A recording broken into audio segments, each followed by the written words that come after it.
સૌ પહેલાં તો થોડી એક ક્ષમા માગી લઉં તમારા બધાની.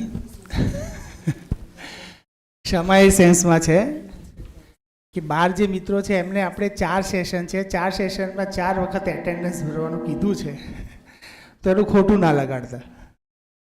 કેમ? કારણ કે ઘણીવાર એવું કહીએ કે પેલી માં હોય ને એ એના બચ્ચાને નાનું હોય ત્યારે જમતું ના હોય તો પણ કદાચ એકાદ લાફો મારીને જમાડે, તો ભાવ તો એનો ચોખ્ખો જ છે, શું? મારા બાળકનું પોષણ થાય. તો અહીંયા બી કંઈક ભાવને પકડજો, કોઈ સિસ્ટમને ના પકડતા, નહીં તો ઘણીવાર એ સિસ્ટમ આપણે દુઃખી કરી દે. પણ આ આશય એ છે કે આપણે સરસ મજાનું આજે સુરેશભાઈ અહીંયા આપણી વચ્ચે છે અને આ દિવસ આપણો આજનો ખૂબ હેલ્પફુલ થાય. હવે આજના સેશનને લઈને જે વાત મૂકવી છે એવી છે કે નોર્મલી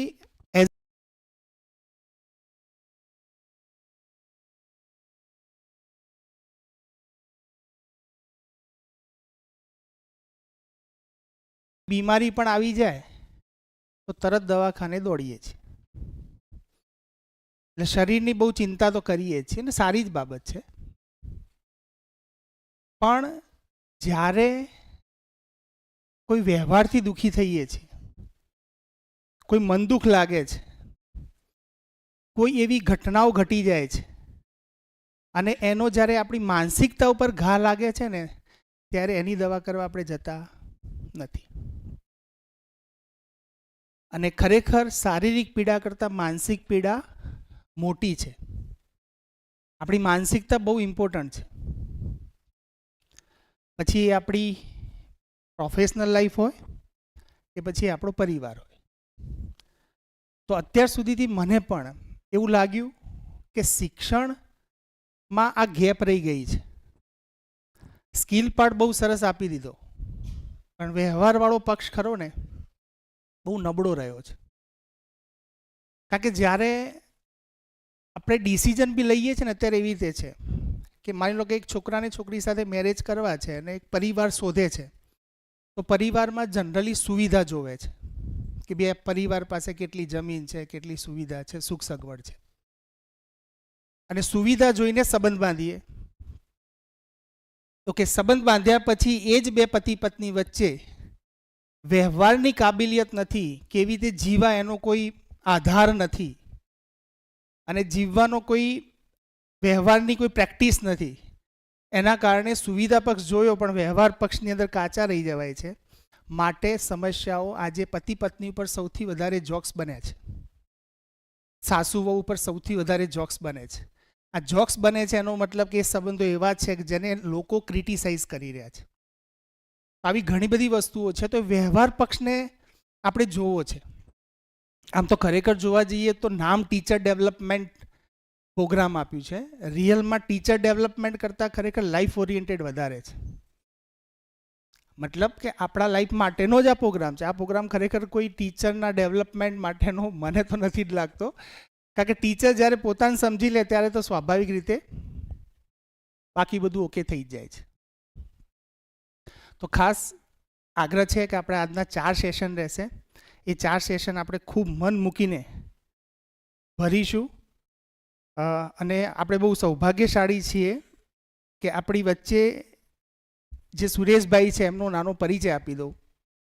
આમ તો એ પરિચયના મોહતાજ નથી આમ તો, કારણ કે એમને આમ તો જીવન વિદ્યા જે શબ્દ વાપરીએ છીએ આપણે, જે ઘણા બધા આપણે બધા પરિચિત છીએ, હવે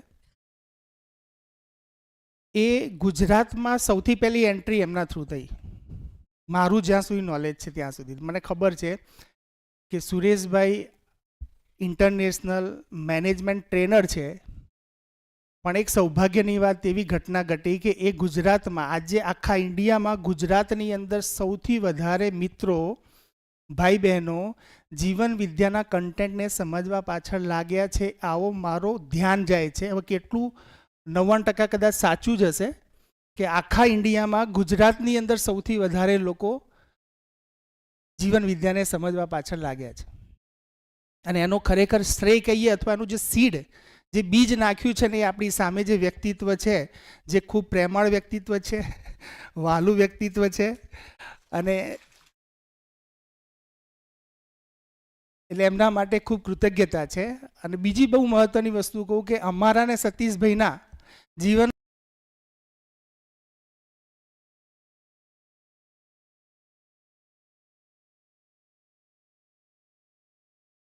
કન્ટેન્ટ સાથે પરિચય થયો પહેલી વાર, એ આજે જે આપણી સામે જે વ્યક્તિત્વ બેઠું છે એના આભારી છે. એટલે એમના માટે ખૂબ ખૂબ કૃતજ્ઞતા છે એન્જલ્સ પરિવાર વતી. એમનો જે આમ પરિચય આપું તો એમનું ખાસ મિશન એવું રહ્યું છે કે કોઈ પણ એઝ અ મેનેજમેન્ટ ટ્રેનર કોઈ પણ ઓર્ગેનાઇઝેશનના એક્સેલન્સ માટે એમની ભાગીદારી, એમનું કન્ટ્રીબ્યુશન, અને એમણે ઘણી બધી કંપનીઓમાં, કદાચ સતીશભાઈ કહેશે, ઘણી બધી કંપનીઓમાં, નેશનલ ઇન્ટરનેશનલ કંપનીઓમાં એમને પોતાની ભાગીદારી આપી છે આ બાબતે. બીજું, એમના એકેડેમિકમાં એ પોતે બીઈ સિવિલ છે, MS એન્વાયરમેન્ટલ એન્જિનિયરિંગ કરેલું છે અને MBA કરેલું છે. ઇનફોર્મલ સ્ટડીમાં એમના જે રસના વિષયો છે એમાં સાયકોલોજી, સોશિયોલોજી અને ઓન્ટોલોજી, અને સાથે NLPનો પ્રોગ્રામ. અત્યારે કરંટ સ્ટડીમાં મધ્યસ્થ દર્શન, Bhagavad Gita, neuro linguistic program છે. બહુ મજાની વાત તો એ છે કે મને સતીશભાઈને ટ્રેકિંગનો ખૂબ શોખ છે અને અમારો બી પહેલો પરિચય ટ્રેકિંગમાં જ થયો હતો.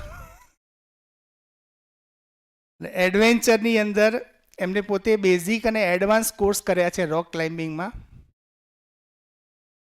ઘણા બધા ટ્રેકિંગમાં પાર્ટિસિપેશન્સ છે એમના, નેશનલ, ઇન્ટરનેશનલ, USAમાં, ઓસ્ટ્રિયામાં. એવા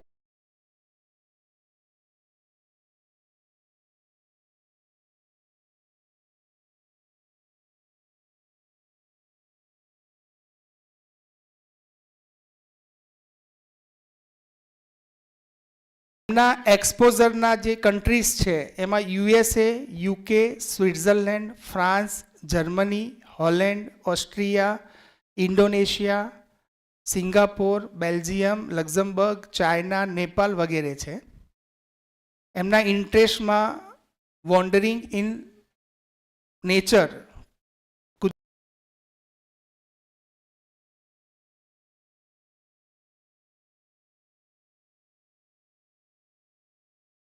એમનો એક ખૂબ, મને ખબર છે ત્યાં સુધી, આમાં મને દેખાતો નથી, પણ એમનો એક પ્રિય વિષય છે bird વોચિંગનો.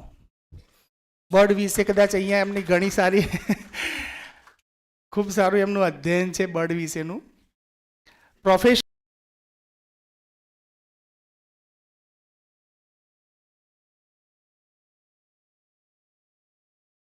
Professional and personal as well as social and spiritual through values. તો આવા ખૂબ જ પ્રેમાળ અને વહાલા વ્યક્તિત્વને આપણે સ્વાગત કરીએ અને વધારે સમય ના લેતા, કારણ કે મને તો તમે રોજ સાંભળો છો. આપણે સુરેશભાઈને સાંભળીએ, સાથે સતીશભાઈને કંઈક નાનું એક ઇન્ટ્રોડક્શનમાં એડ કરું તો કાકાનો અને અમારો પરિચય કહ્યું એમ ટ્રેકિંગમાં થયેલો, પણ આમ જ્યારે બી મળીએ ને ત્યારે એમ બાપાનું ફિલિંગ થાય. હું અને વિનુભાઈ અને આ ત્રણેય બેઉ જણાને મળીએ ને અને ભેટે ને એવી રીતે, હું મારા જીવનમાં કહું કે હું મારા ફાધરને ક્યારેય ભેટ્યો નથી, પણ અહીંયા જોઉં તો એમ જ થાય કે મારા ફાધર આવી ગયા. એટલે એવું જબરજસ્ત ફિલિંગ થાય છે. એવી આ સુરેશ કાકાનું સ્વાગત કરું છું. અહીંયા બોર્ડ ઉપર જે એમને કંપનીમાં મેનેજમેન્ટ ટ્રેનર તરીકે જે સેવા આપી છે, ઇન્ટરનેશનલ, નેશનલ કંપનીઓ છે તે આપની સમક્ષ છે. ખાસ કરીને એમને એ સાલ મને ખ્યાલ નથી, પણ એમના બનેવી હસમુખભાઈ પટેલ જે DIG હતા અને એક સરસ મજાનું પેરેન્ટિંગ પ્રોગ્રામ ચલાવતા હતા, એમને ખૂબ સારો સહયોગ કરેલો છે સુરેશ કાકાએ, અને બહુ સરસ રીતે ચાલતું હતું. અત્યારે ખ્યાલ નથી ચાલે છે કે નહીં, પણ જ્યારે ત્યારે સાંભળેલું બહુ સારું પેરેન્ટિંગ પ્રોગ્રામ હસમુખભાઈ પટેલ દ્વારા, ડીઆઈજી હતા, એમના દ્વારા ચાલતું હતું. તો પરિચય તો ઘણો થઈ ગયો છે. હવે આપણે એમના મુખથી જ આગળ આપણે જોઈએ આગળની યાત્રા શું છે આપણે આજના દિવસની, એમના મોઢે સાંભળીએ. Thank you. આભાર.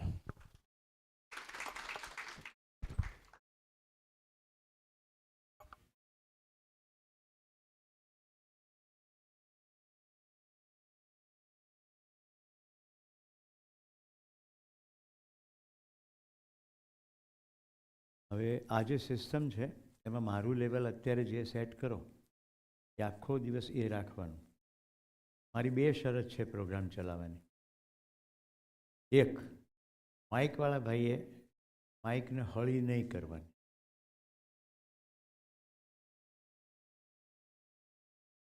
એનું કારણ છે, એ જો હળી કરે ને તો એની હળી અહીંયા થાય. એટલે મારી દોરી તમારે હાથ, ઠાકોરજી મારું ગળું તમારે હાથ. અને બીજી શરત છે, તમારે ચહેરો હસતો રાખવો. બહેનો જ્યારે હસતી હોય છે ત્યારે સુંદર લાગે છે, અને ભાઈઓ કંઈ અપવાદ નથી. હજી વોલ્યુમ થોડું નીચે કરવું પડે. મારા વિશે જે કહેવાયું એને એક કવિતામાં કહેવાનું મને.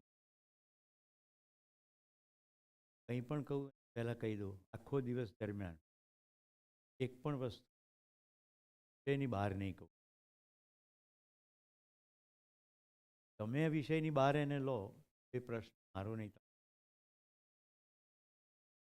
મતલબ એ થયો કે તમે બધા શિક્ષકો છો, તો જે કહેવાય રહ્યું છે એ તમારા અનુરૂપ તારવી લેવું એ તમારી જવાબદારી. આવું કેમ કહેતા હશે? કારણ કે આવી મને બહુ વખત પહેલાં ખબર પડી, એટલે હું સારો શિક્ષક થઈ શક્યો.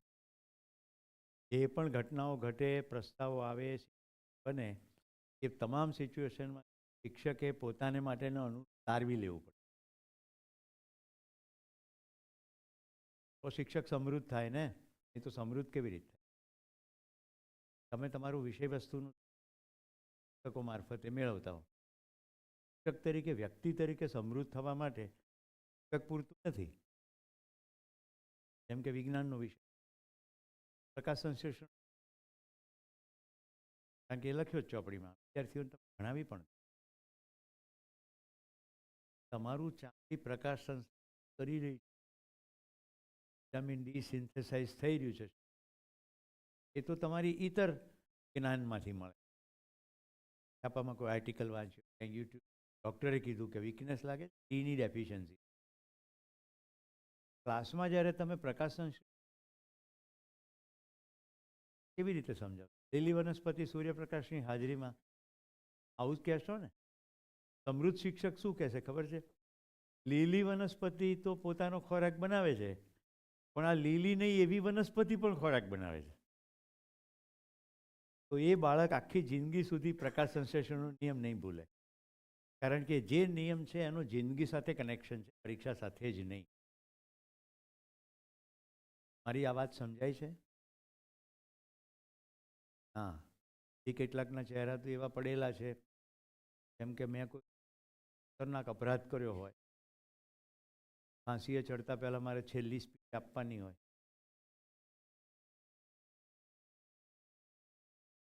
લાગે એક સાહેબ વિષય ભૂલી ગયા. ના, મને ખબર છે,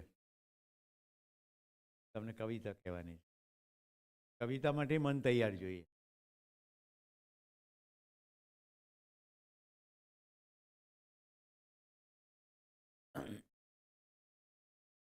મેં પહેલાં એવું કીધું કે કશું વિષયની બહાર નહીં કહું. તો હસવાનું પણ વિષયની બહાર ના જ હોય. સૌથી પહેલી બેઝ કન્ડિશન, પ્રસન્ન મન છે એ જ શીખવા માટે સૌથી અનુરૂપ મન છે.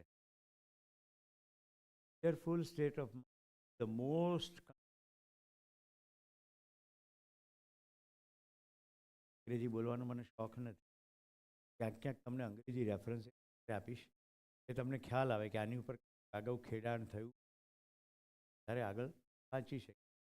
ફિયરફુલ સ્ટેટ ઓફ માઇન્ડ, પ્રસન્ન મન એ શીખવા માટે અનુકૂળ મન.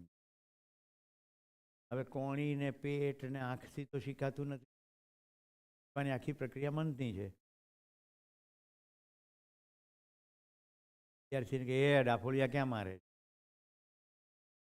તમે તો બોર્ડ છે જ, એ ઠીક હશે જતો રહ્યો છે, એટલે જોવે છે ખરો પણ છતાંય જોતો.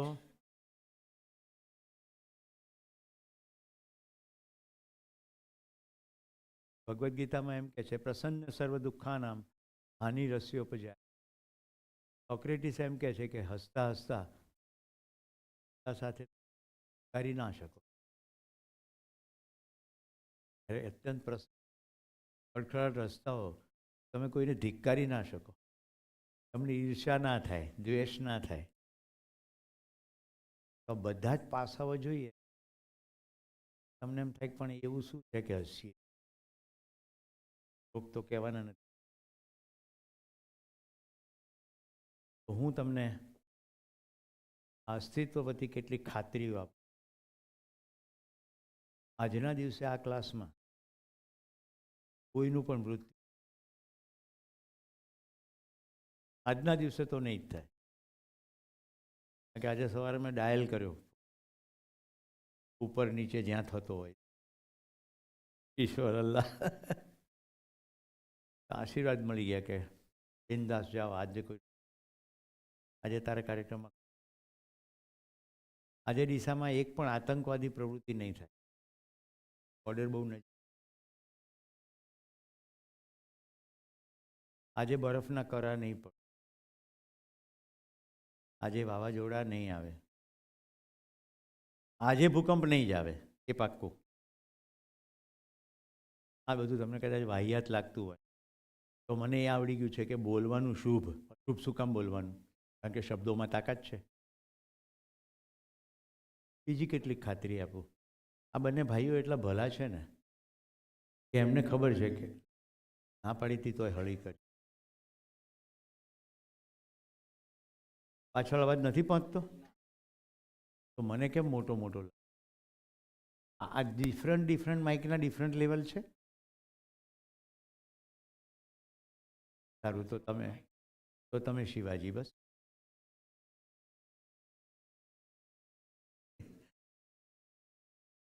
પ્રવાસ કરતો હોય ને કોઈ વાહનને ભટકાડી દે કે કશું થઈ જાય, મારો કશો વાંક ના હોય. સામાન્ય લોકો ટેન્ડન્સી છે કે માથે ચડી જવું, રાઈટ, પહેલેથી જ. એ તો કહું ભાઈ મારો પ્લીઝ સોરી, તમે શિવા, તમે મહાન. આપણી જીવનમાં ક્યાં એટલો સમય છે બધા ડખા, બીજું કેટલું બધું કામ છે. તો ચીયરફુલ સ્ટેટ માટે હું તમને કહી રહ્યો છું. આ બંને ભાઈઓ ભલા છે એટલે એમને એવું છે કે સુરેશ આજ સુધી તો બધા છે એન્જલ સ્કૂલ આપ કંટાળી જાય તો 10:30 રિસેસ પાડશે, તમને ચા પાશે. આ પહેલા ગુડ ન્યૂઝ. અને બપોરે ભોજન પણ આપશે, રાઈટ. ભોજન સાથે થોડો વિરામ પણ છે. પાછું બપોર પછી પાછી ચા પાશે. ગુડ ન્યૂઝ નથી? કેટલા લોકોને ખોરાક મળતો નથી જ્યારે તમારું મોસ્ટ કમ્ફર્ટેબલ પોઝિશન. તમે એટલા સદભાગી છો. હું તમારી જેવી સ્થિતિમાં જ્યારે હતો ને ત્યારે કમર દુખી જતી, કારણ કે આવી ખુરશીની શોધ જ નહોતી થઈ. પલાઠી વાળીને બેસો એટલે બેસો, પાછળ ટેકો જ ના હોય. અને ઘણી એવી સભામાં બેસવાનું છે એમાં તકિયો મૂક્યો હોય, એ તકિયાને સેટ ટેકો દો, તકિયો પાછળ જતો રહે. એવું અનુભવ્યું છે કે નહીં? આ કેટલું અફલાતુન કાર્યક્રમ છે. તો ચહેરો હસતો રાખવા માટે આ કારણો. બીજા એક બે મારા તરફથી આપું. ચાલુ ક્લાસે ગમે ત્યારે ઊભા થઈને બહાર જવાની છૂટ. તમને એમ થાય કે આ તડકો સહન નથી થતો પણ બહારનો લેવો છે તો જવાનું. કારણ કે મારી સામે બેસી રહેવાથી સંભળાતું ના હોય, સાંભળવાનું મન ના હોય, તો તમે મારી સામે બેસી રહેવાનો કોઈ ફાયદો નહીં. એની જગ્યાએ તડકો ખાઓ તો વિટામિન ડી તો મળે. હવે 90% લોકોના ચહેરા પ્રસન્ન છે, પણ 10% એવા હોય કે નક્કી જ કરીને હોય કે આખા ગુજરાતની દિવેલની એજન્સી અમે જ લીધી છે. પળી પળી વહેંચતા આવ્યા છીએ, તમે શેના રહી જાઓ? એટલે મને બી એક પળી પકડાવે.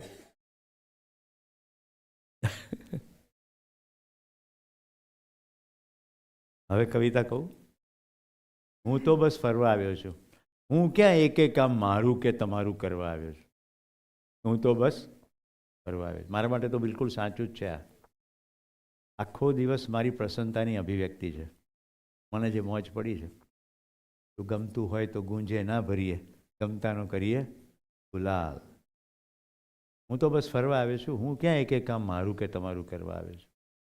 આ પથપરસી મધુર હવા, ગિરીશભાઈ, આ પથપરસી મધુર હવા ને ચહેરા ચમકે નવા નવા. કેટલા લોકો મને પહેલી વાર જોઈ રહ્યા છે શરીરથી? એવું મારા માટે પણ છે. હું તમને પહેલી વાર જોઈ રહ્યો છું. આપત પરસી મધુર હવાને ચહેરા ચમકે નવા નવા, રે ચહું ના પાછો ઘેર જવા. હું ડગે સાત સુખે ભરવા, અહીં સ્વપ્નમહી સરવા આવ્યો છું. હું તો બસ ફરવા આવ્યો છું. જાદુ એવો જાય જડી કે ગાઈ શકું બે ચાર કડી ને ચાહી શકું બે ચાર ઘડી, તો ગીત પ્રેમનું આ પૃથ્વીના કર્ણપટે ધરવા આવ્યો છું. હું તો બસ ફરવા આવ્યો છું. નિરંજન ભગત સાહેબની આ કવિતા છે. ભગત સાહેબ એવા શિક્ષક થઈ ગયા કે આવી થોડી કવિતાઓ રચ્યા પછી લગભગ 35 વર્ષ સુધી એમણે એક પણ કવિતા ના લખી. પણ પહેલાં જે કવિતાઓ લખી હતી એટલી મોટા ગજાની લખી. સાહિત્ય અકાદમીના પ્રમુખ પણ થયા હતા. મારું તો સદભાગ્ય છે કે ભગત સાહેબને જોવા મળ્યા, સાંભળવા મળ્યા, પણ એમની પાસે ભણેલા વિદ્યાર્થીઓ મિત્રો થયા, એટલે વધારે જાણવા મળ્યું. કવિતાનું મર્મ સમજાય છે ને? ભાર વગરનું હોય એના માટે કહે છે ભણતર. એક આખું સ્લોગન ચાલે છે, ભાર વગરનું ભણતર. પણ શિક્ષક જ ભારેખમ હોય તો દફતર તો હળવું કરી દે, પણ વિદ્યાર્થી એનો મન ઉપર એટલો ભાર લઈને જાય ને કે બિચારાને રાતે શિક્ષક સપનામાં આવે. તો શિક્ષક કેવો હોવો જોઈએ? ટીચર્સ ડેવલપમેન્ટ પ્રોગ્રામ અંતર્ગત મુખ્ય બિંદુઓ હું પહેલા સત્રમાં લઈ લઈશ, પછી આખો દિવસ એનું વિવરણ છે. તો શિક્ષક મોજ કરવા આવે, હું તો બસ ફરવા આવે. હું ક્યાં એક કામ મારું કે તમારું. મારું કામ એટલે સ્વાર્થ, તમારું કામ એટલે જાણે ઉપકાર કરતો હોઉં. તો શિક્ષક તો મોજની અભિવ્યક્તિ છે, કામની અભિવ્યક્તિ નથી. શિક્ષક વ્યવસાય હોઈ શકે જ નહીં. શિક્ષક કેવળ અને કેવળ વ્યવહાર હોઈ શકે. કારણ કે કોઈ પણ શિક્ષક એવું ના કહી શકે કે મેં શીખવાડી દીધું. શીખવું એ તો બાળકની સંપૂર્ણ સ્વતંત્રતા છે. મારો પરિચય જ્યારે અહીંયા તો સરસ રીતે કરવામાં આવ્યો, ઘણી જગ્યાએ આવો પરિચય કરવામાં આવ્યો કે સાહેબ બહુ મોટા એન્જિનિયર છે. અરે એ તો ભણ્યો, કરું છું શું? કરું તો હું શિક્ષકનું કામ, અને મને ગૌરવ છે કે હું એક શિક્ષક છું. I am proud of being a teacher. કારણ કે એક એન્જિનિયર ડેમ બનાવી શકે, બિલ્ડિંગ બનાવી શકે, એક શિક્ષક બીજો માણસ બનાવી શકે. હવે કવિતા સમજવી છે આગળ. ઘણા ગિરીશભાઈ, સતીશભાઈ મને એવું કહે કે કવિતા ઉપર જ કાર્યક્રમ કરો. કારણ કે કવિતામાં બહુ મજા પડે. હવે મેં તમને હળવી કવિતા કીધી, પણ આવો નવો મર્મવાળી જરા હેવી કવિતા કહું છું.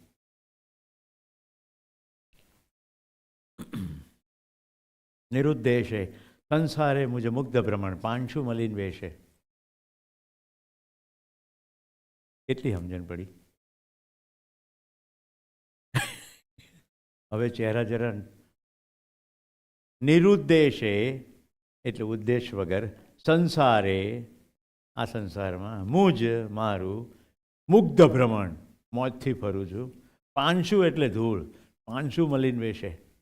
નિરુદ્દેશે સંસારે મુજ મુગ્ધ ભ્રમણ, પાંચું મલિન વેશે. ક્યારેક મને આલિંગે છે કુસુમ કેરી ગંધ, ક્યારેક મને સાદ કરે છે કોકિલ મધુર કંઠ. નેણ તો ઘેલા થાય નિહાળી નિખિલના સૌ રંગ. તમે દીપિકાબેન છો? હા. ક્યારેક મને આલિંગે છે કુસુમ કેરી ગંધ, ક્યારેક મને સાદ કરે છે કોકિલ મધુર કંઠ, નેણ તો ઘેલા થાય નિહાળી નિખિલના સૌ રંગ.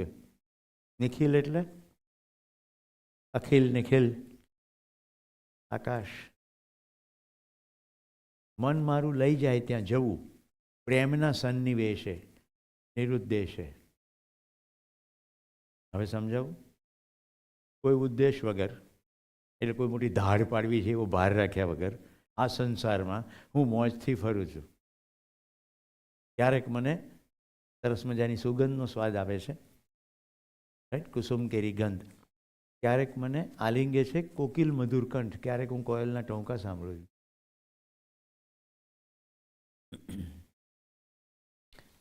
હવે જુઓ, પહેલી કવિતા અને બીજી કવિતાનો ભાવ એક જ છે. પહેલી નિરંજન ભગત સાહેબે લખી છે અને બીજી રાજેન્દ્ર શાહે લખી છે. રાજેન્દ્ર શાહને જ્ઞાનપીઠ એવોર્ડ મળ્યો હતો. રાઈટ, બહુ ઊંચા ગજાની કવિતાઓ એમણે લખી. પણ શુદ્ધ ગુજરાતીનો પ્રેમ હોય તો તમે એને માણી શકો, નહીં તો અટવાઈ જાઓ. પંથ નહીં કોઈ લીધ, રસ્તો કોઈ નક્કી નથી કર્યો. ભરું ડગ ત્યાં જ રચ્યું મુજ કેડી, જ્યાં પગલાં ભરું ત્યાં જ મારો રસ્તો. તે જ છાયા તણે લોક, એટલે આ પૃથ્વી પર પ્રસન્ન વીણા પૂર્વી છેડી. હું જ વિલસી રહું સહુ સંગ, ને હું જ રહું અવશેષે નિરુદ્દેશે. મારું કામ એવું હોય કે બધામાં જાણે હું મારી જાતને જ જોઉં, અને છેલ્લે ખતમ બી થઈ જાઉં અવશેષ સ્વરૂપે, તો અહીંયા જ. પ્રસન્ન વીણા પર પૂર્વી છેડી, પ્રસન્નતાની વીણા. બંને કવિતા એક જ સરખા ભાવની છે. પ્રેમના સન્નિવેશે કહ્યું. પેલા નિરંજન ભગત શું કહે છે? જાદુ એવો જાય છેડી કે ગાઈ શકું બે ચાર કરી, ને ચાહી શકું બે ચાર ઘડી. એક બીજા કવિ થઈ ગયા. પ્રીત કરું પ્રેમથી પ્રગટ થાશે, અખિલ બ્રહ્માંડમાં એક તું શ્રી હરિ, જુજવે રૂપે અનંત ભાસે. વાત કરી પ્રેમની. કબીર સાહેબ શું કહી ગયા? 2.5 અક્ષર પ્રેમ કા, પઢે સો પંડિત હોય. વિવેકાનંદજી કહી ગયા કે હું દુનિયાને માત્ર એક અને એક ઉપદેશ આપવા આવ્યો છું, પ્રેમનો. એક શિક્ષક પોતાના કામને, પોતાના વિદ્યાર્થીને, પોતાના વિષયને, અને આ બધું જ્યાં ઘટી રહ્યું છે આ સમગ્ર અસ્તિત્વને પ્રેમ કરનારો ના હોય તો કશું શીખવી શકે નહીં. દેશને, દુનિયાને મળેલા શ્રેષ્ઠ શિક્ષકો કંઈ પણ કહે છે તો સરવાળે પ્રેમની જ વાત કરે. કુરાનમાં કહ્યું છે કે જે વ્યવહાર તને પસંદ નથી એવો તું કોઈની સાથે કરીશ નહીં. સમજાય છે? વેદમાં કહ્યું વસુધૈવ કુટુંબકમ, આખી પૃથ્વી વસુધા કુટુંબ છે. મારા પરિચયમાં વ્યવહાર શબ્દ વાપરવામાં આવ્યો, મેં એનું આ વિસ્તાર કર્યો આટલો. તો આખો દિવસ તમારી સાથે મારો વ્યવહાર હશે. એનો વ્યવહાર સમજવાનો, સમજાવવાનો. તો મિત્રો, આટલી પૂર્વ ભૂમિકા સાથે પહેલાં મારો પ્રશ્ન છે તમને, તમારામાંથી કેટલા લોકોએ જીવન વિદ્યા શિબિર નથી કરી? 2, 3, 4. ઓકે, તમે નથી કરી એટલે તમારા ધ્યાનમાં થોડા બિંદુઓ લાવી દઉં, એટલે આગળ ઉપર ક્યાંક રેફરન્સ થાય તો તમને તકલીફ ના પડે.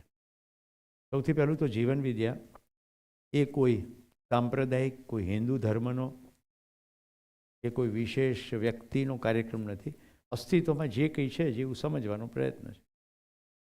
જેમ કે ગુરુત્વાકર્ષણનો નિયમ છે એ કોઈ ધર્મ કે સંપ્રદાયનો નિયમ નથી. રાઈટ? સફરજન નીચે જ પડે, ન્યૂટનનું ધ્યાન ગયું તેને ખબર પડી ગઈ. આપણા વચ્ચે એવા જ એક વ્યક્તિ થઈ ગયા નાગરાજ, એનું ધ્યાન ગયું કે આ બધું કેમનું ચાલી રહ્યું છે. એમણે નિયમો શોધી કાઢ્યા. 3 નિયમો ઉપર આખું જગત ચાલે. જો એ નિયમો પાળે તો સરખું, અને એ નિયમો ના પાડે તો ડખો. જેમ કે હું આ ધાબા ઉપર ચડું અને પછી આમ નીચે સરસ ખેતર જોઈને મને એમ થાય કે સીધો જમ્પ લાવી દઉં, સરસ ચણા ઉગ્યા છે, તો શું થાય? શરીર નીચે પડે ને આત્મા ઉપર કે નીચે જ્યાં જતો હોય ત્યાં જાય. તો ગુરુત્વાકર્ષણનો નિયમ. તો 3 નિયમો છે. ભૌતિક જગતના નિયમો એટલે કે પ્રાકૃતિક નિયમ. બીજો નિયમ છે માણસની અંદરનો નિયમ. બૌદ્ધિક નિયમ. અને એક માણસ બીજા માણસ સાથે જે વહીવટ કરે એનો નિયમ એટલે સામાજિક નિયમ. 3 નિયમ ઉપર આખું જગત કાં તો સરખું ચાલે ને કાં સરખું ના ચાલે. એમાં પ્રાકૃતિક નિયમ શું છે? તમે છોડ વાવો, પછી ધીમે રહીને છોડ મોટો થાય, એમાં ફૂલ આવે, ફળ થાય, બીજ થાય. હવે તમે બીજ વાવો તો બીજમાંથી છોડ થાય. આવું સતત ચાલે કરે કે ના ચાલે? હા કે ના? આ પૃથ્વીની બહારથી કશું આવતું નથી. આપણે અહીંયા જન્મીએ મરીએ બધું અહીંયા ને અહીંયા. કોઈ ચંદ્ર ઉપરથી મસાલો આવતો નથી. એટલે આ શરીર ખતમ થઈ જાય, તમે એને દાટી દો, બાળી દો, બધો મસાલો અહીંયા ને અહીંયા રહે, વળી પાછો ભેગો થાય. આ આખા નિયમને આવર્તનશીલતાનો નિયમ કહેવાય. આખું ભૌતિક જગત આવી રીતે આવર્તિત થયા જ કરે, થયા જ કરે. કેટલું સિમ્પલ છે. આમાં છે કશું અઘરું? આ બધી દુનિયાના 805 કરોડ માટે સરખું ને એ બદલાઈ જાય. નાગરાજજીને આ દેખાઈ ગયો ભૌતિક જગતનો નિયમ અથવા પ્રાકૃતિક નિયમ. હવે એ નિયમની અંતર્ગત તમે ડિટેલમાં જોવા જાઓ ને તો ગુરુત્વાકર્ષણનો નિયમ સમજાવો, આર્કિમિડીઝનો નિયમ સમજાવો, પણ બધા આવે ભૌતિક વિજ્ઞાનના નિયમો એટલે કે પ્રકૃતિના નિયમો. હવે એક હાઇડ્રોજનનો પરમાણુ હોય, એ બીજા હાઇડ્રોજનના પરમાણુને કે આઈ લવ યુ એટલે બે ભેગા થઈ જાય. એટલે બે પરમાણુ ભેગા થઈને એક અણુ બને. આવું કયા વિજ્ઞાનમાં આવે બધું ભણવાનું? રસાયણ વિજ્ઞાન. હા કે ના? એવો એક ઓક્સિજનનો પરમાણુ હોય, આમાં હાલ્યો જતો હોય, બીજા ઓક્સિજનના પરમાણુને ભેટી જાય, આઈ લવ યુ એટલે ઓક્સિજન ગેસ બની જાય. હા કે ના? એક હાઇડ્રોજનનો ગેસ હાલ્યો જતો હોય, બીજો ઓક્સિજનનો ગેસ હાલ્યો જતો હોય. એને એમ થાય કે સંસારમાં ઘણી બધી જરૂર છે, આપણે ક્યાં સુધી આઈ લવ યુ આવી રીતે કહીશું? આ સ્વાર્થી પ્રક્રિયા છે. ચાલો આપણે બે ભેગા થઈ જઈએ. તો એક ઓક્સિજન કે સારું, તમે સંસાર માટે કંઈક સારું કરવા નીકળ્યા છો તો હું નીકળી જાઉં છું. એટલે બે હાઇડ્રોજન અને એક ઓક્સિજન ભેગા થાય, હવે શું બને? પાણી, H2O. આમ સલ્ફર હાલ્યો જાતો એ ભેગો થઈ જાય તો H2SO4. આમ બે બને, એસિડ અને બેઝ. H2SO4 એસિડ છે, HCl એસિડ છે, NaOH બેઝ છે. આખા સંસારમાં જેટલા પદાર્થો છે એ બેઝિકલી એસિડ ને બેઝને કારણે બને. એનાથી બધું બની જાય. તમામ પ્રકારના આવર્તક કોષ્ટકના બધી જ વસ્તુઓ સરવાળે પરમાણુની રચનાઓ છે. પરમાણુમાં ઊંડાણમાં જતા રહીએ તો નાભી એટલે કે ન્યુક્લિયસ, પ્રોટોન, ન્યુટ્રોન, ફરતે બધું ઇલેક્ટ્રોન. આ બધું ભણ્યા છો કે નહીં? કે હું કંઈ નવું કહું છું? આ બધું જીવન વિદ્યા જ કહી રહ્યો છું. આ બધું સમેટી લો એટલે ભૌતિક જગત, પ્રાકૃતિક જગતનો નિયમ. ક્લિયર?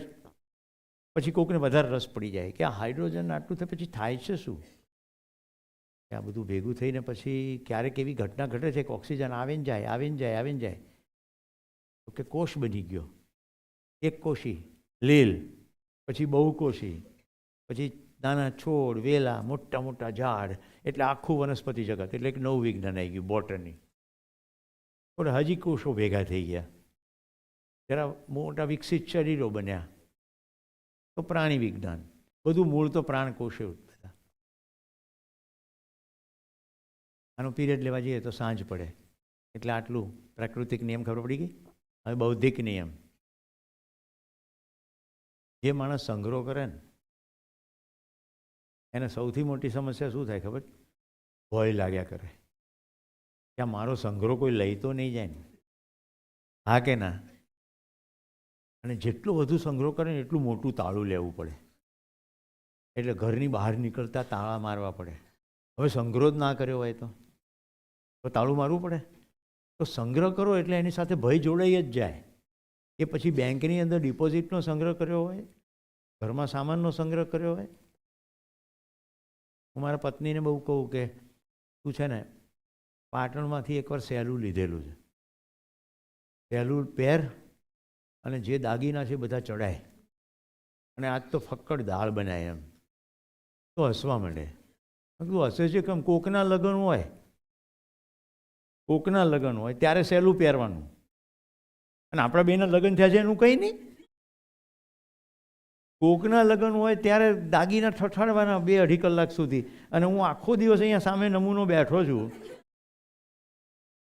આ તમે જેમ હસો છો એ હસીને કાઢી નાખે છે, મારી વાત માનતી નથી. પણ દુર્ભાગ્ય એ છે કે દાગીના છે એટલે ઘરે તો સચવાય નહીં, એટલે બેંકના લોકરમાં મૂકવા પડે. સમજાય છે? મોટું તાળું એટલું નથી, દર મહિનાનું ભાડું આવે છે. વર્ષે લોકરનું ભાડું થાય કે નહીં, એટલે ભય ચાલુ થઈ જાય કે ભાડું ભરવું માટે કમાવું તો પડશે ને. હવે કમાવાનું શરૂ કરો, નોકરી કરતા હોય તો ભય શું થાય, નિશાળમાં જતા હોય તો નિશાળનો ટાઈમ 9નો છે, ટાઈમે પહોંચવું પડશે, નહીં તો પગાર કપાઈ જશે. આ બધું સમજાય છે તમને? આ જ જીવન વિદ્યા છે. બૌદ્ધિક નિયમ બહુ સિમ્પલ છે. 5 નિયમો છે, અત્યારે બધા ના સમજાવું, ખાલી અસંગ્રહ એક વસ્તુ પકડો તો જેટલી જરૂરિયાત છે એટલી વસ્તુ રાખો ને તો મોજે દરિયા. હું કલામ સાહેબ પાસે શીખી ગયો, 4 પેન્ટ અને 4 શર્ટ, આટલું ઓછું. રાષ્ટ્રપતિ ભવનમાં ગયા તો એક સૂટકેસ લઈને ગયા અને 2 કબાટ ભરીને ચોપડીઓ લઈને ગયા. નીકળી ગયા ત્યારે બધી વસ્તુ દેશને ચરણે ધરી દીધેલી હતી. છેલ્લે શિક્ષક કર્તવ્ય કરતાં કરતાં ગુજરી ગયા. મારી માનસિક તૈયારી એવી જ છે કે શિક્ષક કર્તવ્ય કરતાં કરતાં શરીર પડી જાય, એનાથી ઉત્તમ બીજું શું હોઈ શકે? મિત્રો, આ કથા નથી. મારા ગયા પછી કદાચ ભાઈઓ તમને મારા વિશે વધારે કહેશે, પણ મોજ છે જીવવાની. સમજણ પડી જાય ને પછી મોજ પડી જાય. તો બૌદ્ધિક નિયમ ખબર પડી ગઈ? ઈર્ષા કરો, દ્વેષ કરો, ક્રોધ કરો એટલે તમારું શરીરનું તંત્ર બગડે જ. રાતની ઊંઘ બગડે જ. આ બૌદ્ધિક નિયમ છે. કરુણા રાખો, પ્રેમ, સ્નેહ, શ્રદ્ધા, કૃતજ્ઞતા, આવા બધા મૂલ્યો રાખો તો મોજ પડે જીવવાની. તમને કહું, આજના દિવસનું શ્રેષ્ઠતમ સુખદ વાક્ય મારા માટે સતીશભાઈ એવું કીધું કે બાપાનો ભાવ. કેટલા રૂપિયા આપીએ તો કોઈ વ્યક્તિ પોતાને પિતા તરીકે સ્વીકારે? મને પિતા તરીકે કોઈ સ્વીકારે, કેટલા રૂપિયા આપવું? આવું થાય. 1 પણ રૂપિયાની ઓકાત નથી કે સંબંધનું સૂત્ર બેસે. એ માત્ર ને માત્ર ભાવથી જ થાય. મારા માટે સુખ શું કે મારો ભાવ પહોંચી ગયો. આજ સવારે હું એમને ભેટ્યો છું, મને તેડવા આવ્યા ત્યાં. 50 દીકરીઓ એવી છે જેને પોતાના પિતા હોવા છતાં મને પપ્પા કહે. એની પપ્પાની હાજરીમાં કહે ને એટલે હું કહું તમારે કાકા કહેવું, નહીં તો સમાજમાં ખબર નહીં પડે. આપણો ભાવ તો સાચો હોય પણ લોકો જુદું જુદું ગણતરીઓ કરવા માંડે. આપ જેની બોનીની મેં સવારે વાત કરી, એના પિતાજીએ શિબિરમાં એનો હાથ મને આપી દીધો હતો. આજથી આ તમારો દીકરો, એના પિતાએ જ. સમજાય છે? ભાવ. હું માનું છું બૌદ્ધિક નિયમ ખબર પડી ગઈ હશે. પડી ગઈ? ત્રીજો નિયમ તો હું ભૂલી ગયો. કોણ કેટલા જીવન વિદ્યા શિબિર કર્યો છે તો બધાના હાથ નીચે જ હતા. 5 જ નથી કર્યો. સામાજિક નિયમ સમજાવો મને. કોઈ સમજાવી શકશે? સામાજિક નિયમ સમજાવના હોય તો ખાલી શબ્દ કહો. નહીં? કોઈ માયનો લાલ કે લાલી નથી તો કમસે કમ નવોઢાની જેમ નજરો તો નીચે ઢાળી દો શરમથી.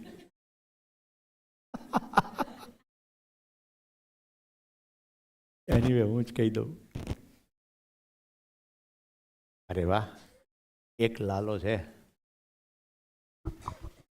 માનવનો માનવ સાથેનો વ્યવહાર. પણ એ નિયમ કહો. નિયમ શું? જેમ પ્રાકૃતિક નિયમ છે એ આવર્તનશીલતાનો નિયમ છે, રાઈટ? એમ સામાજિક નિયમ 3 બાબતો છે એની અંદર. સ્વધન, સ્વનારી અથવા સ્વપુરુષ અને દયાપૂર્ણ કાર્ય વ્યવહાર.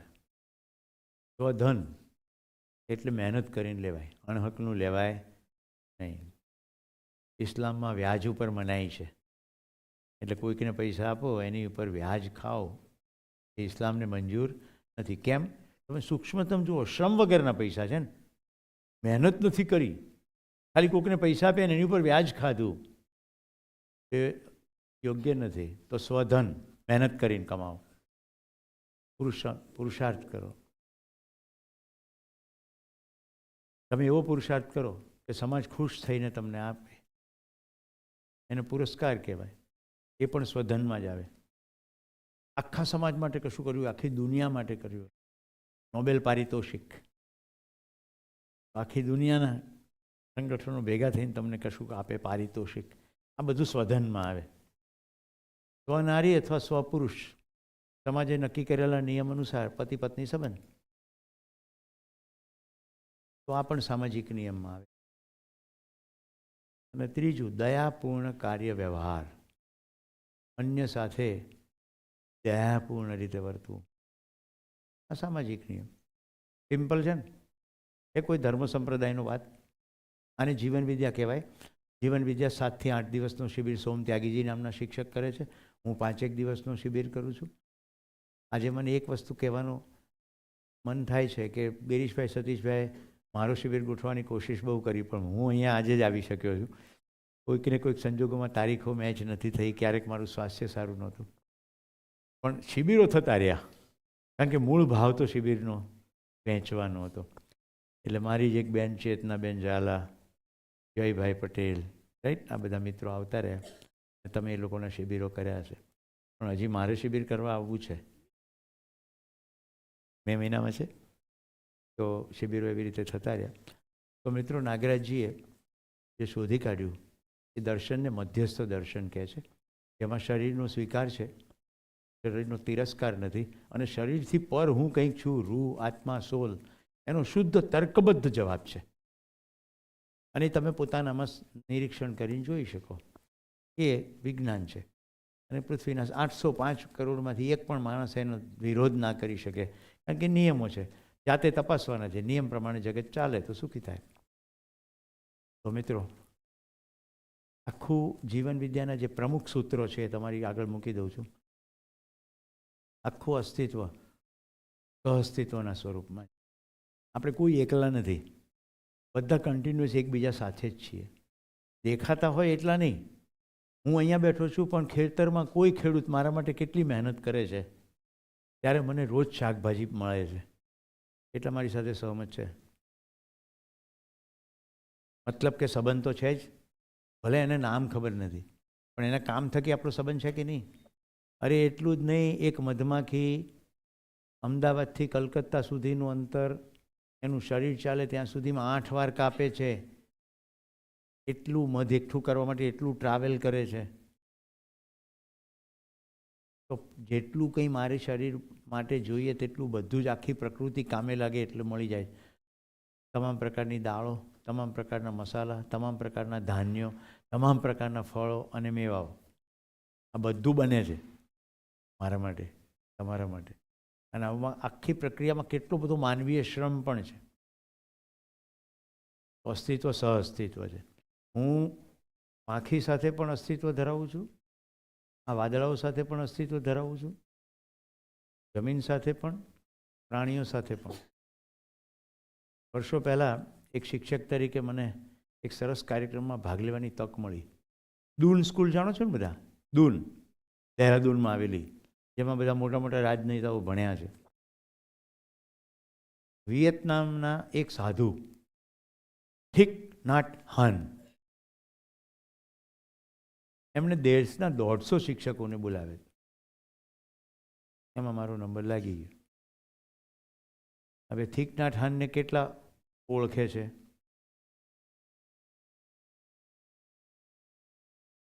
કેટલા પહેલી વાર નામ સાંભળ્યું? ઓકે, આપણે ઘણા ટ્રેનિંગ પ્રોગ્રામ કરવા પડશે એવું લાગે છે. શિક્ષક કભી સાધારણ નહીં હોતા, એ કેવી રીતે ચાણક્ય બોલ્યા છે ભાઈ? વિષયનું જ્ઞાન તમને શિક્ષક તરીકે પાવરફુલ નહીં બનાવે, વિષયનું જ્ઞાન તમને પોપટ બનાવશે, અને પોપટના પોપટ જ થઈ જતા હોય છે. જિંદગી કેટલામાં અટકીને ઊભી રહે છે? વિષય, પગાર, ઘંટ, પરિણામ પત્રક, એક દાડો રિટાયર, પતી ગયું. મારે આ ક્ષણે મરવાનું આવે તો અફસોસ નથી, કારણ કે શિક્ષક તરીકે જે કરવાની તક મળે છે બીજા કોઈ નથી મળતી, મને મળી.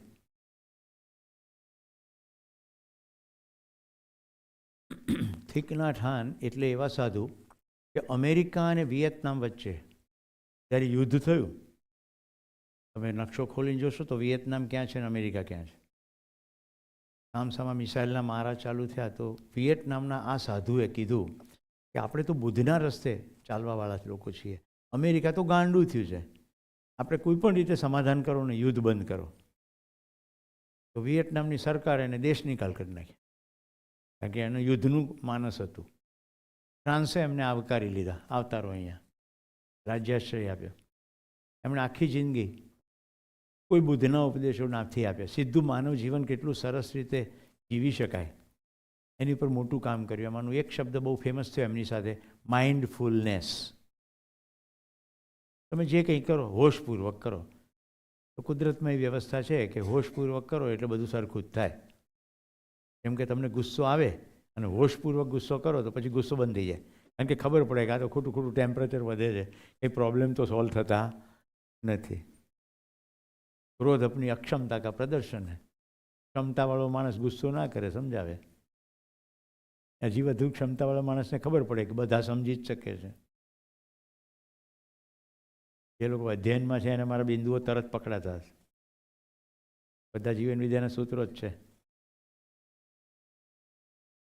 એ વિયેતનામના સાધુ પછી ભારતમાં આવ્યા, અમે બધા શિક્ષકો બેઠા હતા, એમણે બધાને સામે ચાના એક એક કપ મુકાવ્યા અને પછી કહ્યું કે કેટલા લોકોને ચાના કપમાં વાદળા દેખાય છે. અમે દૂન સ્કૂલના લોનમાં બેઠા હતા મેદાનમાં, ઉપર આકાશ ખુલ્લું હતું. આમ જોઈએ ને આમ જોઈએ, ઉપર આકાશ સાફ હતું ને અંદર કોઈ વાદળું દેખાતું નહોતું, એટલે કોઈએ હાથ ઉપર ના કરે. પછી થોડીક વાર શાંત રહ્યા અને બોલ્યા કે વાદળ વરસે નહીં તો ચાના છોડ ઉગે નહીં, ઘાસ ઉગે નહીં તો ગાય ખાય નહીં, તો દૂધ બને નહીં, શેરડી બને નહીં, પાણી, દૂધ, સાકર, ચા આ બધું ભેગું થાય ત્યારે ચા બને. તો ચાના કપમાં હવે વાદળા દેખાય છે એટલે 150 ને હાથ ઉપર થયા.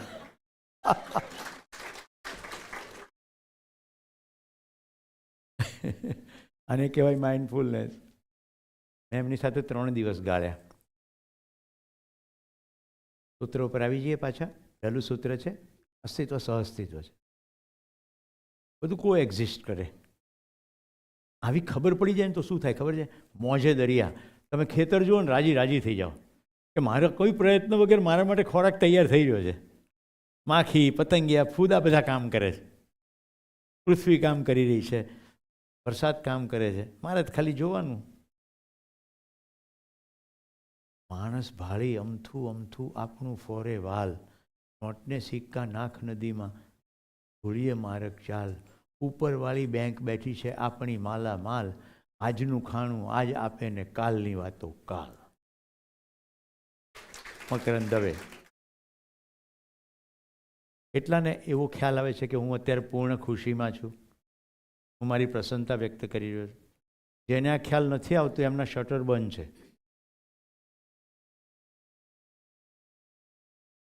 કારણ કે ભાવ છે ને એ તો ધ્યાન દો તો જ પકડાય.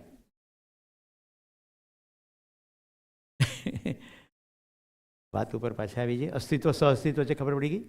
હવે બીજું સૂત્ર છે વિકાસ ક્રમ છે અને વિકાસ છે. ત્રીજું સૂત્ર વિકાસ ક્રમ છે એટલે શું? પદાર્થ અવસ્થા છે. પદાર્થોમાં અંદર અંદર ઘૂસપૂસ થાય, આઈ લવ યુ થાય એટલે H2O આવું બધું બની જાય. અને એક ક્રમના ભાગરૂપે પ્રાણ કોશિકાઓ બને.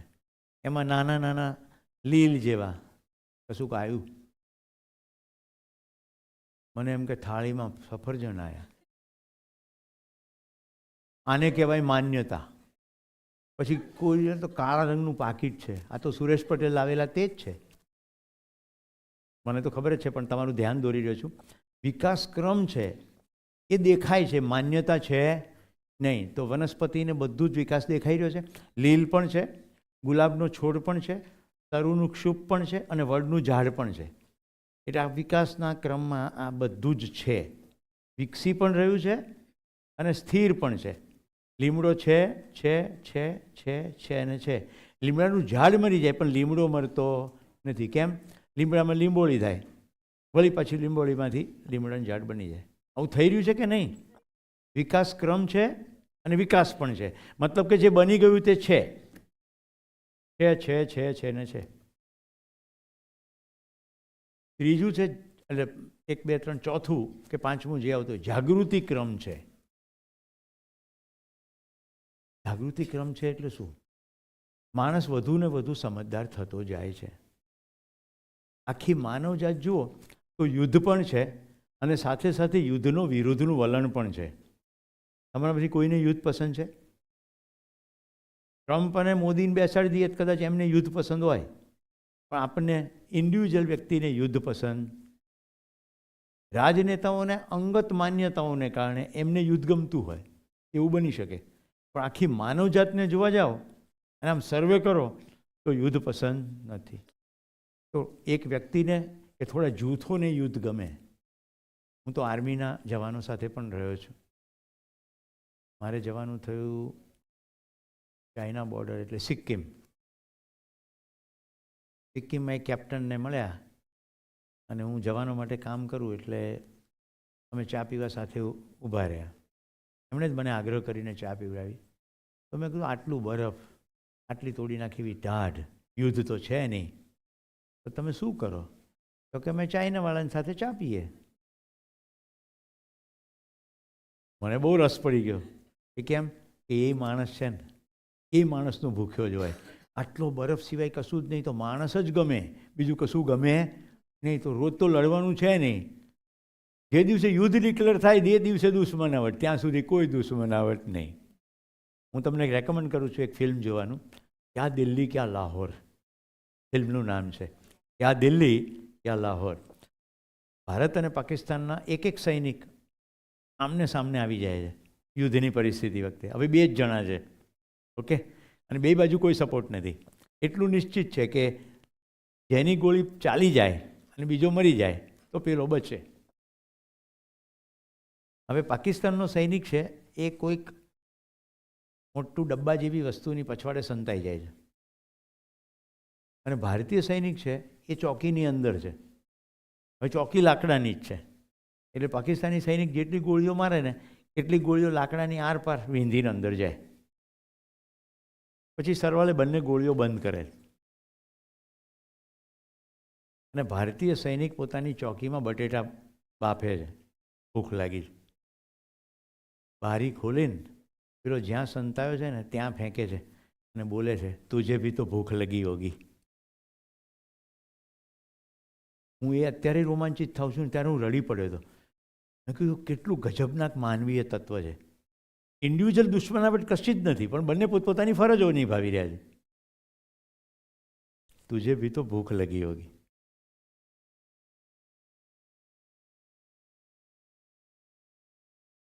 જાગૃતિ ક્રમ છે. માણસને સમજણ પડી રહી છે. આખું યુરોપ એક થઈ ગયું. પહેલાં 2 જર્મની હતા, દિવાલ તૂટી ગઈ અને જર્મની આખો દેશ એક થઈ ગયો. આખી માનવજાત એક થવા મથી રહી છે. કારણ કે આપણને જુદાઈ પસંદ નથી. થોડાક સમૂહને બાદ કરતાં આખી માનવજાતને તો શાંતિથી જ રહેવું છે. આ સમજાય છે કે નહીં? આને કહેવાય જે દિવસે માણસો બધા સંપીને રહેવા માંડે પ્રસન્નતાથી તો એવું કહી શકાય કે હવે જાગૃતિ છે. ત્યાં સુધી બધો ભ્રમ છે, મારું ને તારું. હું હોલેન્ડ ભણતો, મારી સાથે ઇબ્રાહિમ બાજવા પાકિસ્તાનનો વિદ્યાર્થી.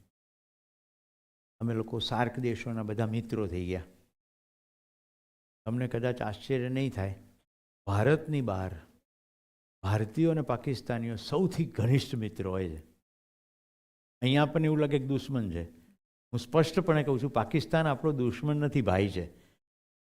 2 પક્ષે થોડાક માણસો બોલે એનાથી દેશ વચ્ચે દુશ્મનાવટ થતી નથી. મને પાકિસ્તાનમાં તાલીમ કાર્યક્રમ ચલાવવાનું આમંત્રણ મળ્યું.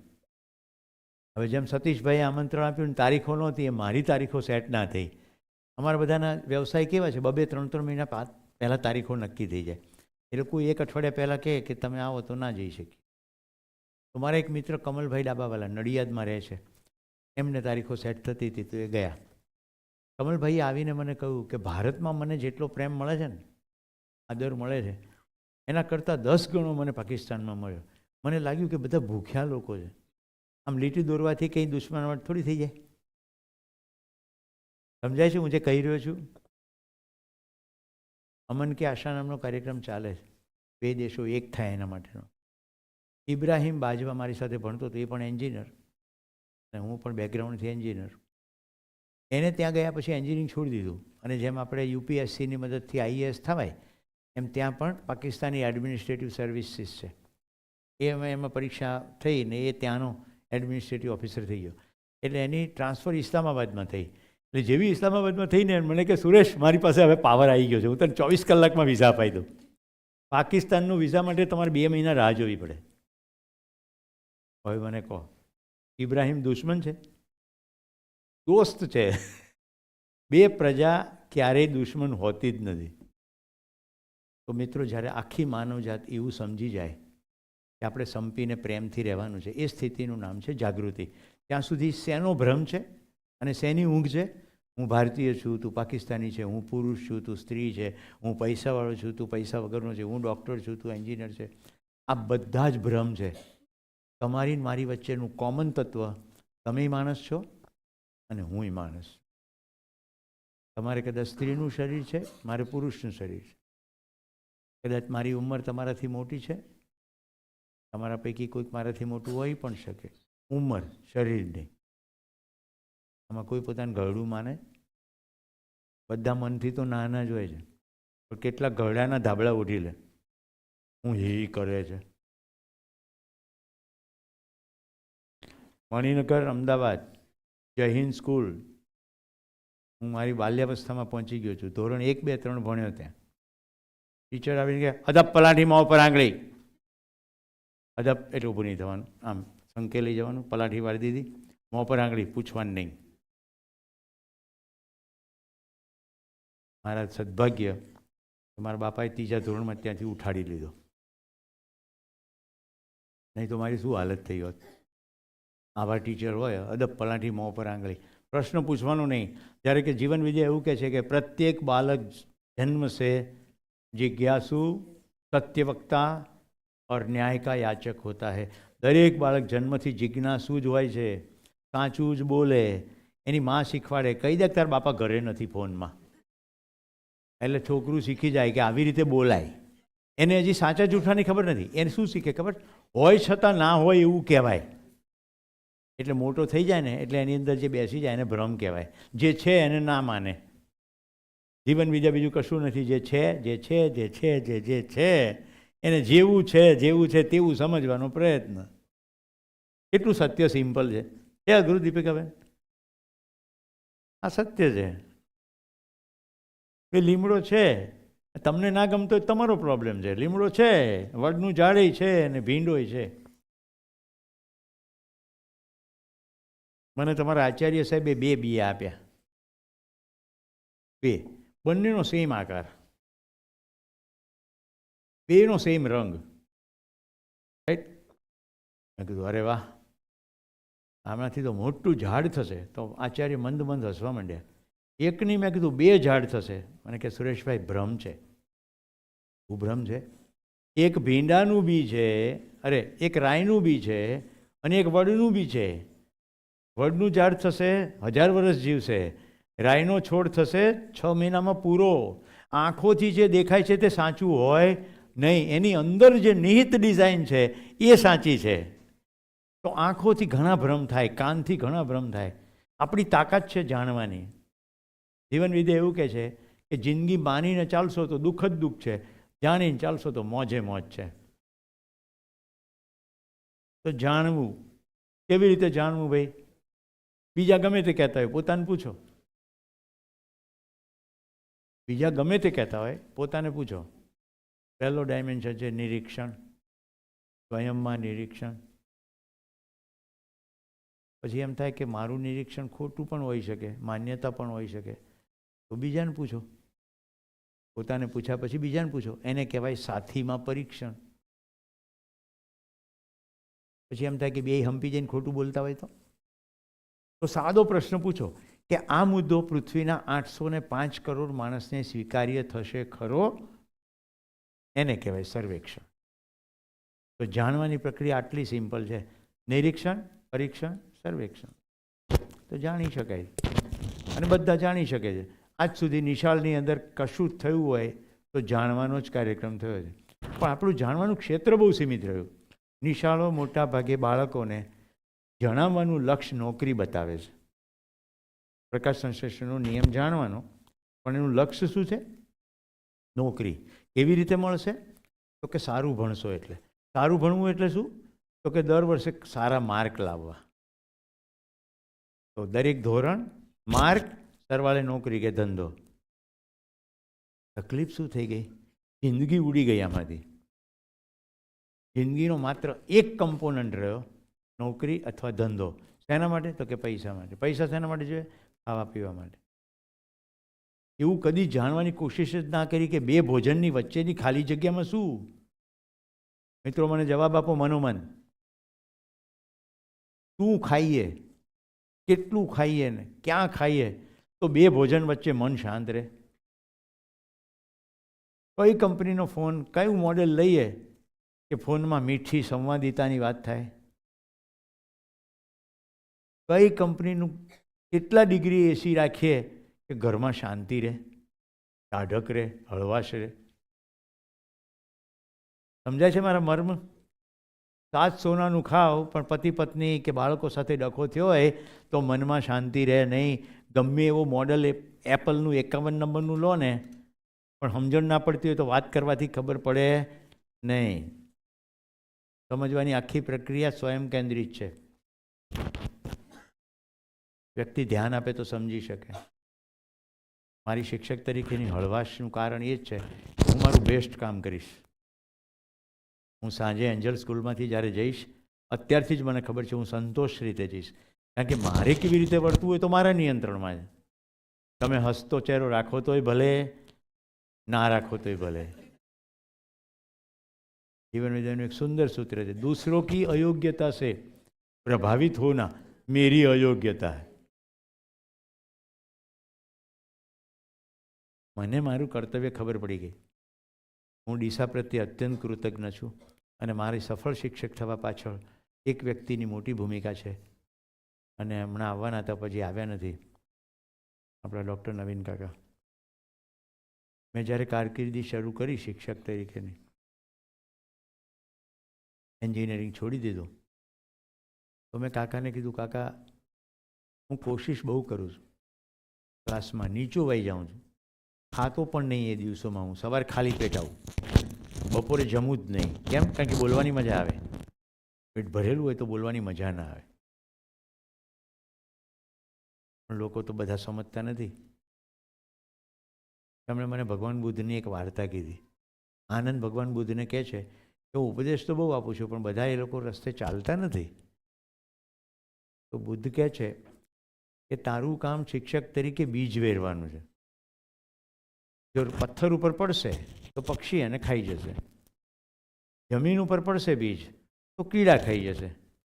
ભીની જમીનની અંદર બીજ પડશે, વરાપવાળી જમીન, તો એ બીજમાં અંકુરણ થઈ જશે. સુરેશભાઈ, મેં તો છૂટે હાથે વેર્યા છે બીજ, પછી વાદળ જાણે અને જાણે વસુંધરા. એક શિક્ષક તરીકે આપણું કામ બીજ વેરવાનું છે. આપણી પૂર્ણ નિષ્ઠાથી બીજ વેરે જવાના. જેવી વિદ્યાર્થીની ક્ષમતા હશે તે પ્રમાણે ઉગશે. તો હું પરમ આદરણીય ડૉક્ટર નવીન શાહ, નવીન કાકા પ્રત્યે કૃતજ્ઞતા વ્યક્ત કરું છું. એમણે જે મને પ્રકાશ આપી દીધો, આજ દિવસ સુધી શિક્ષક તરીકે કદી નિરાશા આવી નથી. આપણું કામ બીજ વેરવાનું. તમામ શિક્ષક મિત્રો, જો મારી વાત આ તમને સ્પર્શે તો તમારી મોજ આજથી શરૂ થઈ જશે. ક્લાસમાં બીજ જ વેરવાના છે. બીજ વેરવામાં શું કામ ચીંગુસાઈ કરવી? એ તો બેસ્ટ વેમાં કરવાનું. પછી વાદળ જાણે ને વસુંધરા. રસ પડતો હોય તો હાથ ઉપર કરો. Very good. જિંદગીના રસને પીવામાં જલ્દી કરો મરીજ. એક તો ઓછી છે મદિરા અને ગળતું જામ છે. કેટલાય પંક્તિ પહેલાં સાંભળી છે. મરીજ નામના ગઝલકારે લખી છે. એને તો દારૂના સંદર્ભમાં, મદિરાના સંદર્ભમાં લખી છે, પણ એનો મર્મ કેવો છે ખબર છે? વીજળીને ચમકારે મોતીડા પરો પાનબાઈ, અચાનક અંધારા આશેજી. કોઈ પણ ક્ષણે મરી શકાય છે, રોગથી, બીમારીથી, કોરોનાથી, કોઈક અજાણ્યા કારણથી. હા કે ના? આપણે કેવી રીતે જીવીએ છીએ? આ એક લાગમાં કાલે બતાવી દઉં. કોને બતાડશે? કાલે તું જ નહીં હોય તો.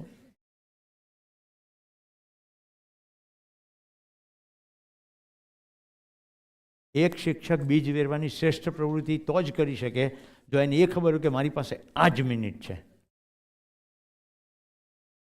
જીવન વિદ્યાનું સૂત્ર છે અસ્તિત્વ નિત્ય વર્તમાન.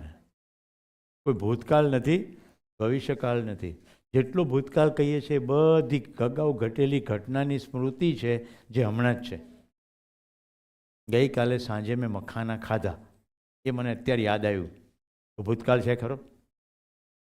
ગઈકાલે ઘટેલી ઘટનાની હમણાં સ્મૃતિ છે, વર્તમાનમાં જ છે. ક્લિયર?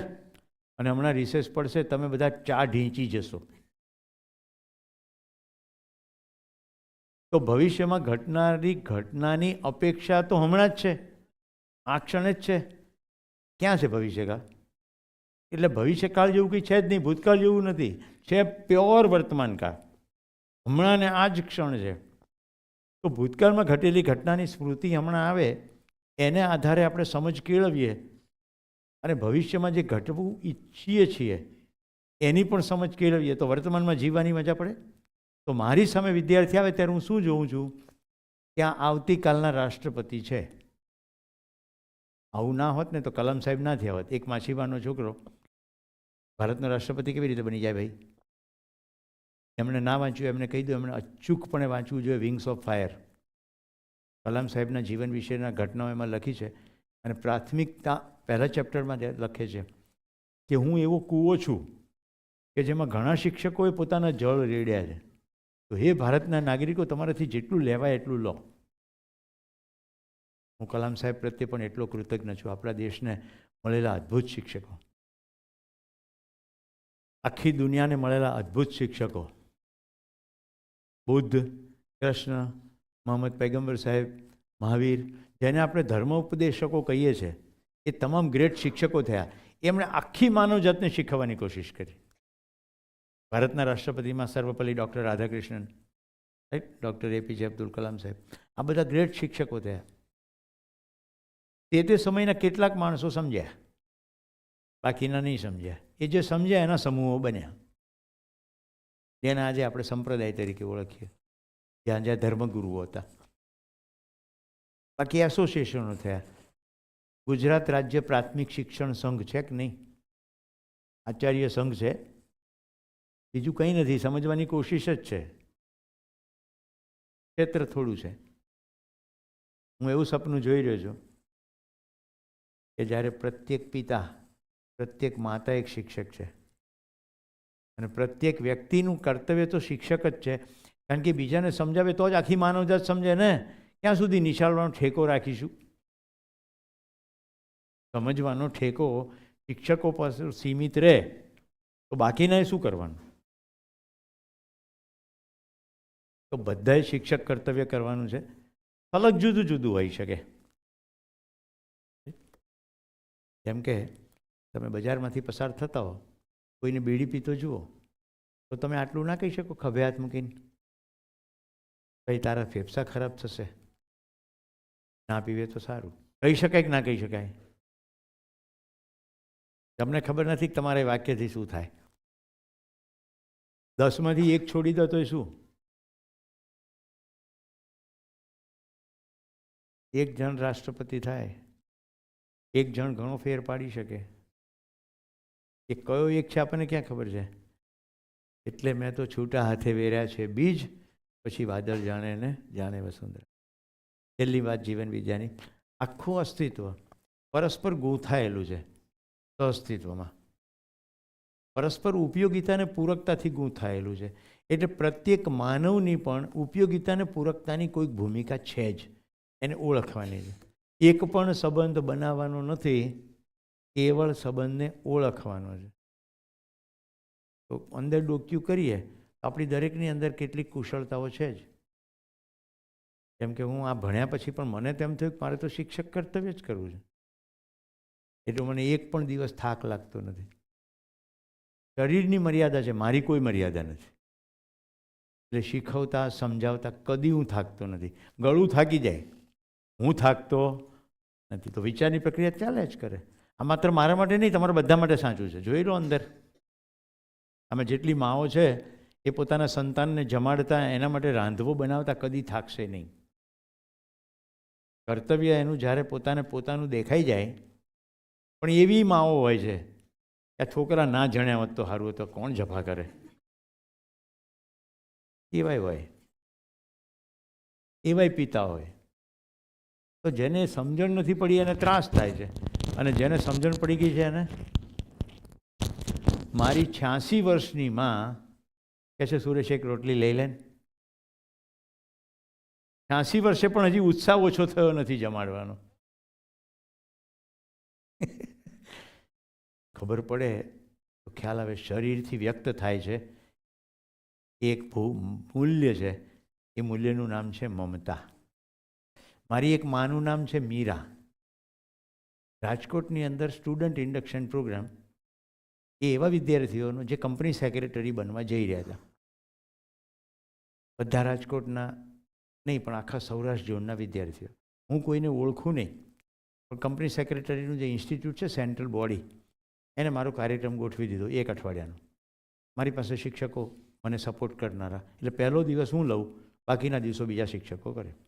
એટલે મેં સૂચના આપી કે રાજકોટ હું આવીશ, પહેલા દિવસે બધા વિદ્યાર્થીઓને કહી દો કે બધા પોતાનું ટિફિન લઈને આવે, ડબરો, અને હું બધાની સાથે ડબરા ઉજાણીમાં ભાગ લઈશ. બધું મારું તાલીમના અંતર્ગત જ આવવું હોય, એક્સરસાઇઝ બધી. બરાબર બપોરનો સમય થયો, આવો જ હોલમાં અમે પ્રોગ્રામ કર્યો હતો. એટલે બધું બેઠક ખસેડી નાખીને ત્યાં અમે ભેગા થઈને જમવાના. મીરા નામની એક સ્ટુડન્ટ આવીને મને કહે, સર બધા રાજકોટના નથી, કોઈ તો ઠેઠ વેરાવળથી આવ્યું છે, કોઈ ભુજથી આવ્યું છે. તો મને એમ થયું કે જે દૂરથી આવે છે એ તો ક્યાંક લોજમાં કે ધર્મશાળામાં ઉતર્યા હશે, એ કોઈ હોટલમાં ઉતર્યા હશે. બધાને તો ડબરો લાવવાની અનુકૂળતા ના હોય. 50 વિદ્યાર્થીઓ છે તો હું 50ને ધ્યાનમાં રાખીને શીરો લાવી છું. તો તમારી પરમિશન હોય તો પહેલાં બધાને વહેંચી દઉં થોડો. એને આવી વાત સાંભળી મારી આંખમાંથી આંસુની ધાર થઈ ગઈ. મમતાનો જે ભાવ છે મારી અંદર એનું પ્રતિબિંબ પડી ગયું. ત્યારથી હું મીરાને મીરા માં કહું છું.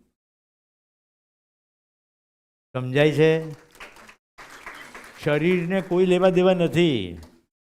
જે છોકરી કોઈ નથી ઓળખતી એ બધાનો વિચાર કરીને 50નો શીરો બનાવીને લઈ આવી.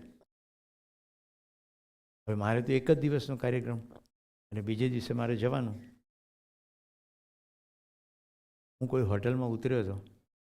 મીરાએ એના પપ્પાને બપોરે આ બધાને શીરો પીરસ્યા પછી કહી દીધું. મને કાંઈ જ ખબર નહીં, પણ પેલા જે કોઓર્ડિનેટર હોય કે આ સુરેશભાઈ કઈ હોટલમાં ઉતર્યા છે, એના પિતા ત્યાંથી મારું ચેકઆઉટ કરી નાખ્યું, સામાન લઈ લીધો, બધો પોતાને ઘરે લઈ ગયા. અને સાંજે વર્ગ પત્યો એટલે મીરા મને કહે, સર આજે હું તમને નહીં જવા દઉં, આજે તમારે મારે ઘરે આવવાનું છે. મેં કીધું ના બેન, મારે જવું પડશે. કે તમારે કાલ કોઈ પ્રોગ્રામ છે? મેં કીધું પ્રોગ્રામ નથી, પણ મારે તો બધું સતત ચાલ્યા કરતું હોય એટલે હું જતો રહીશ. તો કે ના, મારા પપ્પા પણ તમને લેવા આવ્યા છે. મેં કીધું સારું, તો પહેલાં હોટેલ જઈએ. સીધા ઘરે ગયા. એ બધું કે સાહેબ થઈ ગયું, તમારું ચેકઆઉટ ને બધું પતી ગયું, તમારે ઘરે જ રહેવાનું. શું કરો તમે? કોઈ વ્યક્તિનું ભાવતત્વ. એટલે મીરા ખાલી પેલી 50ની માં નહોતી, મારી પણ માં.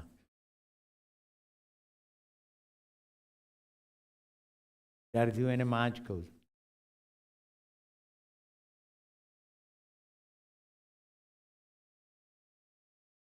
આ વાત પણ મેં તમને 10 વર્ષ પહેલાંની કીધી. ભાવ બદલાયો હશે કે એવો ને એવો રહ્યો હશે? એ તો મારી સ્ટુડન્ટ નથી હવે, પણ સંબંધનું સેતુ તો બંધાઈ ગયો ને. પછી મેં એને મારા કાર્યક્રમ થાય, શિબિર, આ બધામાં બોલાવતો રહું. આવે એના પપ્પા મમ્મી પણ એટલો જ ભાવ રાખે.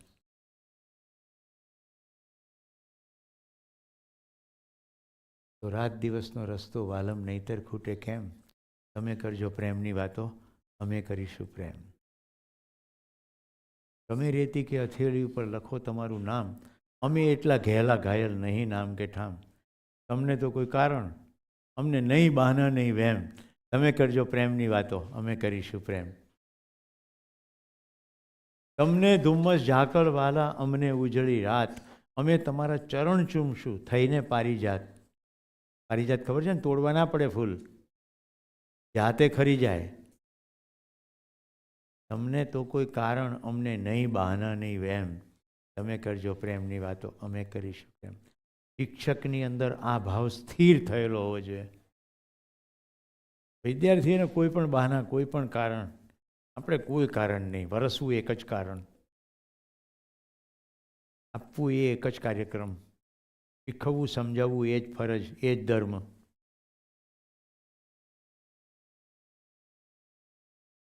રસ પડે છે તો રસનું કારણ કહી દઉં. હું બોલું છું એટલે નહીં, મારો ભાવ તમારી અંદર પહોંચી રહ્યો છે તો અવાજ કાનમાં જાય. તમારી તાકાત છે કે તમે ભાવ ઈચ્છો તો પકડી શકો. એટલે હવે જે ધ્યાન દે એને સમજાય, જે ધ્યાન ના દે એને ના સમજાય. એ પછી પ્રકાશ સંશ્લેષણનો નિયમ હોય કે જીવન વિદ્યાનો શિબિર હોય કે બીજો કોઈ પણ કાર્યક્રમ હોય, જે ધ્યાન દે એને સમજાય, જે ધ્યાન ના દે એને ના સમજાય. અને પ્રત્યેક માણસની અંદર તાકાત છે ધ્યાન દેવાની. શિક્ષકનું એક જ કર્તવ્ય છે ધ્યાન આકર્ષણ કરાવવું. એ ધ્યાન આકર્ષણ સ્ટોરીથી, કવિતાથી, દાખલાઓથી, દલીલોથી, ઉદાહરણોથી, પ્રયોગોથી કરી શકો. હવે દરેકનું ધ્યાન આકર્ષણ કરાવવા માટે એકની એક પદ્ધતિ બધે ચાલે નહીં. પદ્ધતિઓ અલગ અલગ હોઈ શકે. પેલી જે ટ્રે આવીને આ બધો જે સામાન આવ્યો છે એમાં વિવિધ એક્સરસાઇઝ છે. મેં અમને આવતાની સાથે એક ડ્રાઈવ આપી દીધી, પણ હું કશું ઘરેથી નક્કી કરીને નથી આવ્યો હું આમ કરાવીશ. આમ કરાવી શકવાની શક્યતાઓ છે. કેમ? હું તમને મળ્યો નથી, મને કેવી રીતે ખબર પડે કે તમે કેવી રીતે તમારું ધ્યાન આકર્ષિત થશે? હું બંને ભાઈઓને અને આચાર્યોને અભિનંદન આપું છું.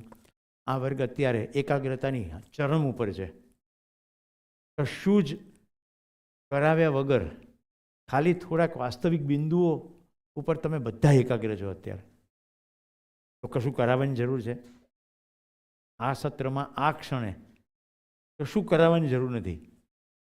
હવે હું ઘરેથી એવું નક્કી કરવાનું કે પહેલા સત્રમાં આ એક્સરસાઇઝ કરાવવાની છે, એટલે મારો ડબ્બો બંધ થઈ ગયો, મારા શટર બંધ છે. હું મારા વિદ્યાર્થીઓનો ભાવ પકડવાની કોશિશ કરી રહ્યો નથી. મારે જે નક્કી કર્યું છે એ જ ભણાવવું છે. શિક્ષક અહીંયા નિષ્ફળ જાય છે. શિક્ષકને મેનુ હોઈ શકે નહીં, શિક્ષકને રસોડું હોય. મેનુ તો વિદ્યાર્થી નક્કી કરે, રાઈટ? રસોડામાં બધું જ હોય, તમામ મસાલા, તમામ ધાન્ય, તમામ દાળ. પછી વિદ્યાર્થી કે બોલ દીકરા શું ખાવું છે? પેલો કે આજ તો ખાલી ફુલકા રોટલી ખાવી છે, તો ફાઇન. બીજે કે આજ તો શીરો ખાવો છે, તો એ જ ઘઉંના લોટમાંથી શીરો પણ બને. ખ્યાલ આવે છે? હવે મજા શું છે ખબર છે? જો તમે રોટલી બનાવીને ગયા અને વિદ્યાર્થી રોટલી ના ખાધી તો શું થશે? આ મહેનત કરી કરીને મરી ગઈ તારા માટે. આ કોણ ખાશે? બહેનો આવું કે તારો બાપ ખાશે? બાપા ઘરમાંથી ટહુકે હું તો પેટ ભરીને બેઠો છું, હું નહીં ખાઉં, તારે ખાવું હોય તો ખા. તો પછી વેલી ઓર બગડે. હવે મારે તમારું ટાઢું ખાવાનું? ખ્યાલ આવે છે? રોટલી બનાવીને જઈએ તો શું થાય? એની જગ્યાએ મન ખુલ્લું રાખીને જઈએ તો રસોડું છે. અને એવું બને કે વિદ્યાર્થી કે આજે કશું નથી ખાવું, આ તો શીતળા સાતમનો ઉપવાસ છે. તો એમય હોય.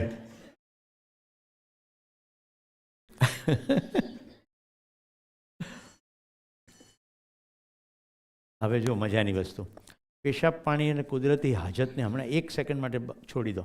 ખાલી પોતાની અંદર ડોક્યુ કરીને કહો કેટલાને બ્રેક વગર પણ હજી ભણવાની તૈયારી છે? આને કહેવાય જિજ્ઞાસા. આ ડિફોલ્ટ છે આપણી અંદર.